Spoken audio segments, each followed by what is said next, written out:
This is a garden walk, Monday, March 10th, 2025, and that is our guide, Mr. Poquito, and he is a good boy. You can see that, you know that, you can tell he's that good. So let's see, we're going to look at that gravel over there in a minute. No, not a minute, in 10 to 18 minutes I'm going to guess at. And we're off. AccuWeather says, of course, you can't really predict these things 2 months ahead, but their guess is that that we're going to not have another frost. These are the elephant garlics.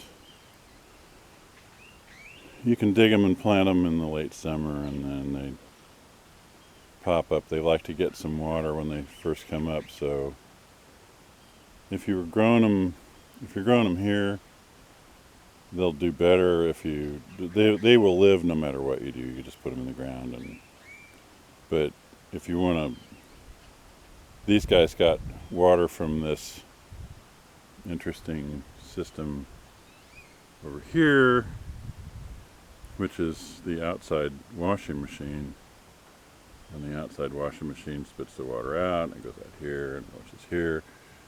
And because I use almost no soap, I put like just a tiny, about a tenth of what they try to get you to use up, let's put it that way, which seems to me to work just about as good as any amount of soap does. Some old tarps here that a friend of mine wanted to save it, so we rolled it up and brought it over here, and it's actually pretty useful stuff. So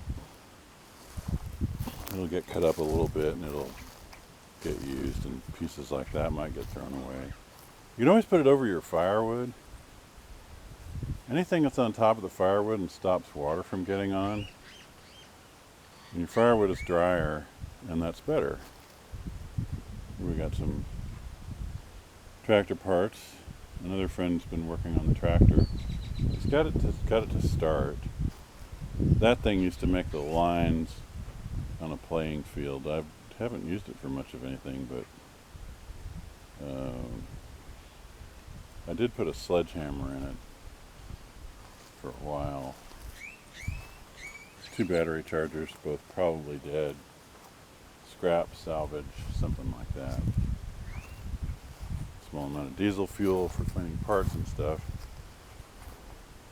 This is the latest thing the tractor's done, was to disc this. That old truck tarp there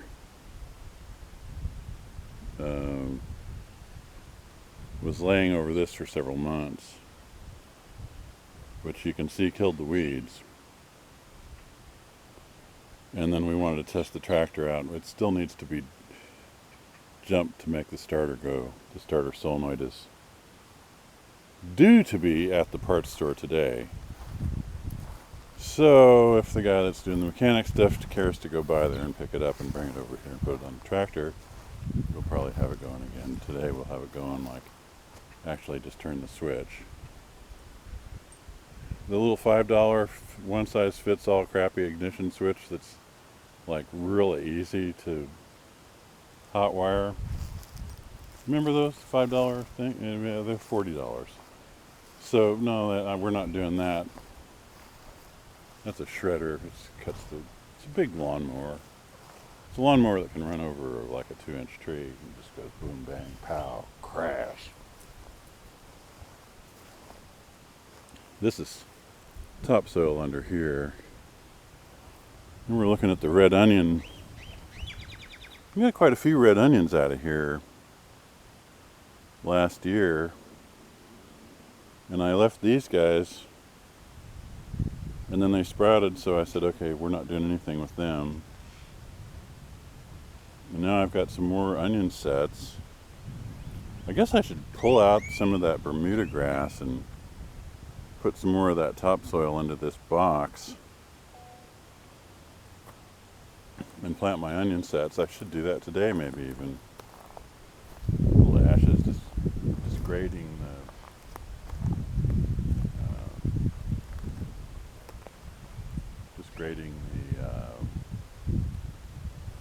low spots here. Ashes have potash, that's potassium, nitrogen, phosphorus, potassium, NPK. Those are the primary plant nutrients. Nitrogen is in urine.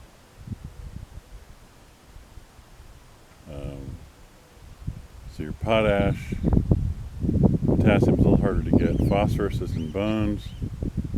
So give that guy a bone, which it doesn't matter, like a full-size big fat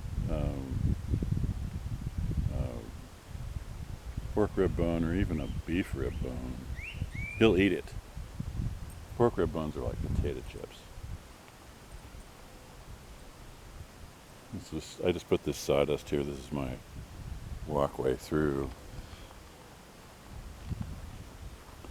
This guy's a Ford 8N.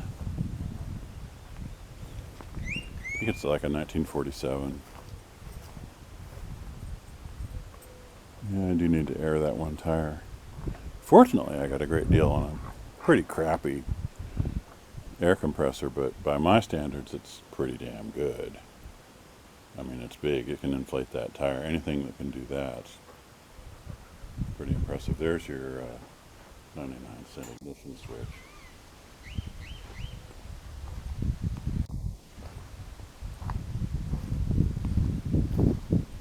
The wind-powered rock tumbler. If anybody was interested in this wind-powered rock tumbler business, some people, quite a few people actually have been. I think it was one of my more popular things. There's several short videos about this thing and showing it spinning and stuff. And it is now starting in on some more, picked out of the driveway type rocks and found them in the garden. But,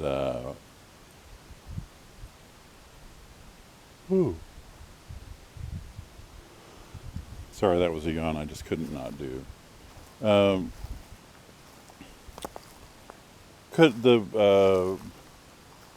It could use something better to eat. If somebody's got like something like a quartz group pebbles, like some kind of agates or something. It's got to fit in the throat of a V8 Splash bottle. As to that stuff, the bottles happen to be great. That's a grape hyacinth. Those live in this climate with no care. And I might dig that clump up and fan them out all over back there, and this is what I call the way back there on the other side of that fence. At one time I had a calf in there. Actually at two different times. There's no point in having one calf and trying to raise him, see how fat he can get. These 3 dark green stripes that you see are wheat. I forget which variety.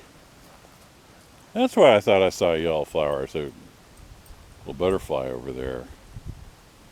See if we can get him on film here. On the film that's not really in here, it's because we're digital. Mr. P would eat him if he slowed down, but he's good at maintaining some altitude and avoiding. Just watch out for the smaller things. That's what gets you. If you're a dog, the biggest humans are not the ones that will pull your tail. It's the little ones that do the damage. The same thing as this is a fish pond. We took a lot of water to pump into it. Sodium bentonite clay did not seal it. There's some red bed clay around here, and a dump truck full of that. And it could be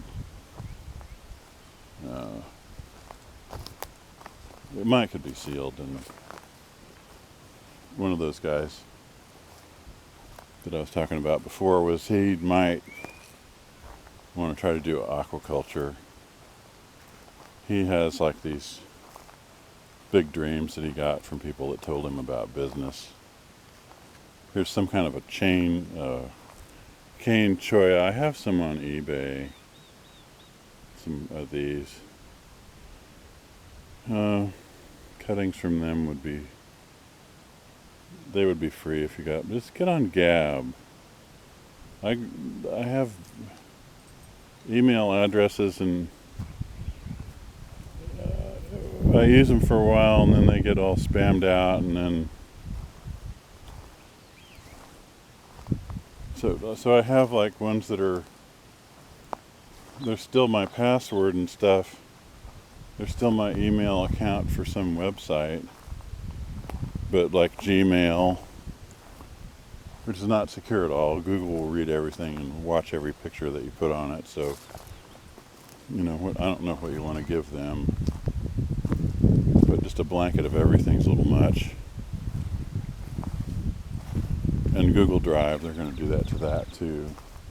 I think that's like all proven, but it's inevitably so, whether it is or not. Oh, and there's some new guys here. Somebody apparently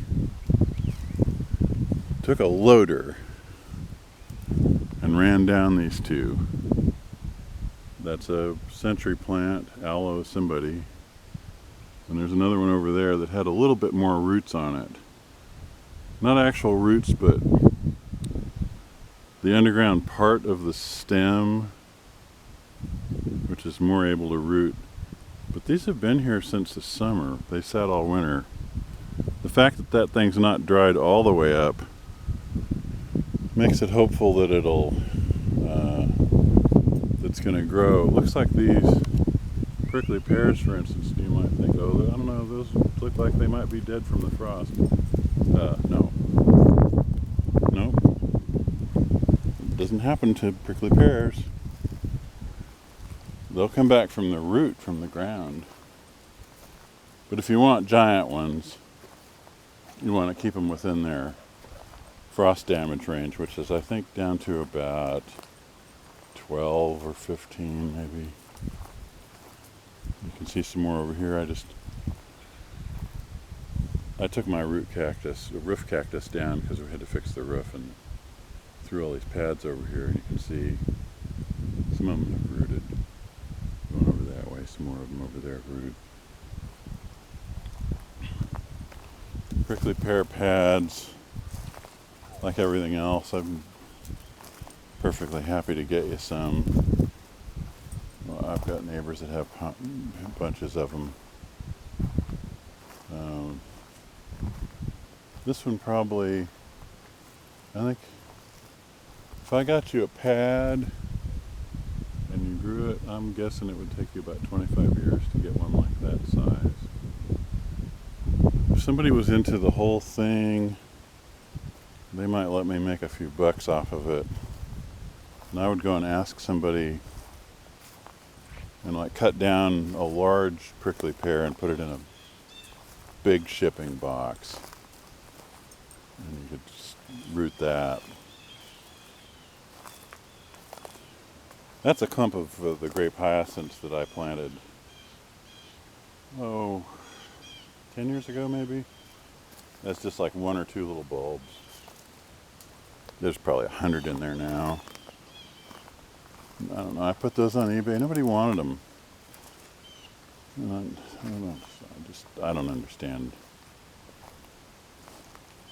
what people, you can sell the most egregious, stupid crap. But like, people don't want to give you $5 for a fistful of bulbs and $5 to ship it, which is like not making hardly nothing really, right? I gotta go down to the post office and I'm grossing $5.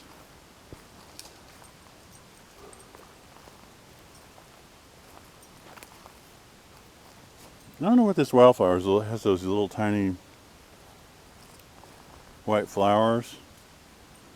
They'll get a pretty good display, but they're not getting you anywhere near what you'll get out of alyssum, which is what they look the most like. What is it? Carpet of snow is one of the common names that you'll see on a lot of the seed packs.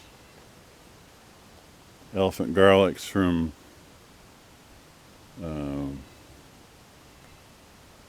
planted this summer, last summer, fall, late summer, I guess.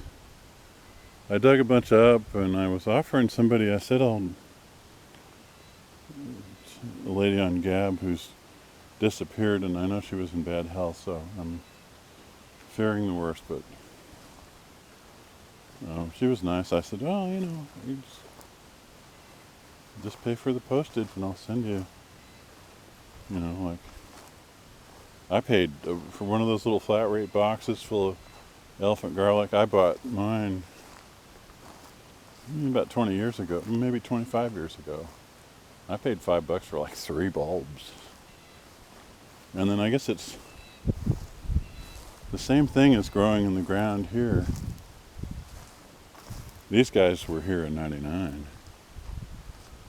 I might have moved them around some. I'm not sure, but they were over in this area. And sometimes you can't even walk back there from the weeds in the summer, but didn't kill those guys.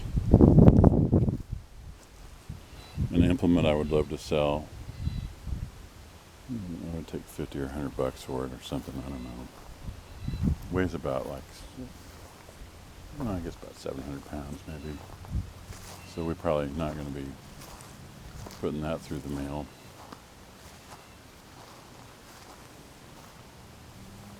You can't hardly sell that kind of stuff anyway. Although, it's a good implement, and it could be a lot of things to be made out of it. There's the little cholla cuttings. They've been in there since like last summer. My guess is they've got roots. There's a nefarious cactus there. I don't know what the name of it is. That thing has really fine spines that get under your skin. It has a nice little purple flower, but it's mean. And that back one there is a hedgehog. He's been in that pot in 2 or 3 years. He might have grown a ½ an inch or an inch. These are some of those, what do they call those? Gumdrops or something. This thing has been full right up to the top, and the grasshoppers ate it down. And now it seems to have like almost died from the winter. And it's recovering. Some fairly pathetic blue spruce. Here's a little one that's what they're supposed to look like. And a couple of the last survivors of the hen and chicks. I used to just throw those things in the ground and drop hunks of stuff in the pots when I was in Santa Rosa, California. No problem at all. I could grow any succulent. Just here we have some sawdust horse bedding, and I'll compost that with a little chicken manure. Mix some sand, blood bone and green sand. Pot anything in that. Throw some gravel in for the succulents if you had it. Like pea gravel, coarse sand, that kind of stuff. Their roots rot easily, so what you want is lots and lots of drainage. Fertility, they don't need it.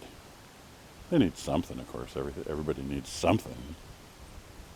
Now we're back around to these pebbles just out of the wind-powered rock tumbler. Burnished. These guys didn't get any pay for it grit. They got put in with some, maybe a pinch of sand. The sand and dirt that was on them. Pretty careless. Run in there for quite a while. I think I started them in the summer. This is a collection of rocks that were not selected for the latest load. So that's the I guess that's about the,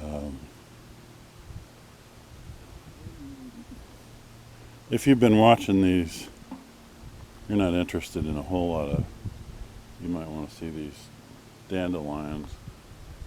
I'm looking to make this entire area here full of dandelions and daffodils and crocuses because they live. The pots. Like I would sell one of these 4-inch ones for $4. Nobody's interested. I don't know, they buy the stupidest damn things. There's the barn. It's not really a barn, but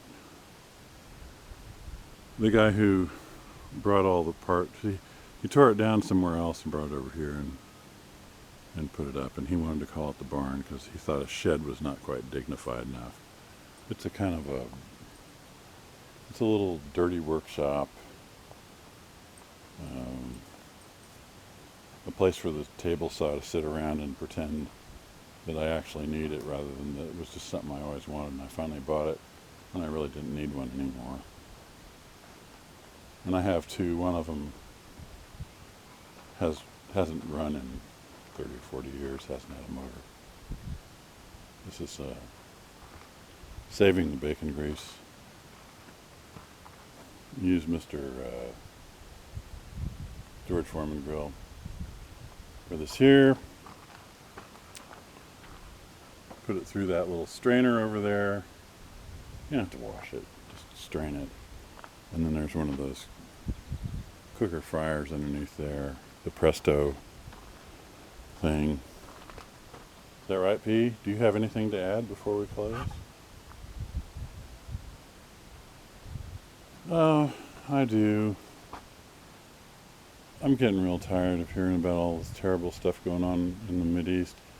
That the illegal Zionist, Nazi entity has got to be dissolved.